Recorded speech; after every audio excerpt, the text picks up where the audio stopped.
আসসালামু আলাইকুম। হ্যালো বন্ধুরা, আপনি কি অনেক খান তবু আপনার ওজন বাড়ে না? শুধু ক্যালোরি গুনলেই কাজ হয় না। আয়ুর্বেদে বলে আপনার অগ্নিকে শক্তিশালী করুন আর শরীরের ধাতুপুষ্টি বাড়ান।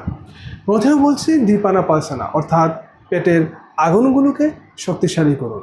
অর্থাৎ দুর্বল অগ্নি আমরা যা খাই সেটা হজম করতে পারে না, তাই প্রত্যেক দিন আদা, আজওয়াইন, হিং, তারপর আপনার ত্রিকাটু চূর্ণ এগুলো আপনি নিয়মিতভাবে খান। এটাই পেটের অগ্নিকে বৃদ্ধি করবে আর হজম শক্তিও বাড়বে। আর শরীরের পুষ্টিবৃদ্ধির জন্য কিছু ওষুধ যেমন সাতাবারি, অশ্বগন্ধা, বিদারি, অ্যাস্টিমেদু এগুলো খুবই উপকারী। আর সাথে আপনি দুধ, ঘি, মাখন, খেজুর, মাছ, মাংস, ডাল এগুলো আপনি পর্যাপ্ত পরিমাণে খান। আর নিয়মিত সাথে থেকে 8 ঘন্টা ঘুমান, হালকা হাঁটুন আর আপনি মদ্যপান, ধূমপান এগুলো এড়িয়ে চলুন। আশা করি সবাই ভালো থাকুন, সুস্থ থাকুন। নেক্সট ভিডিওতে আবার দেখা হবে। আজকের জন্য বিদায় নিচ্ছি। ধন্যবাদ।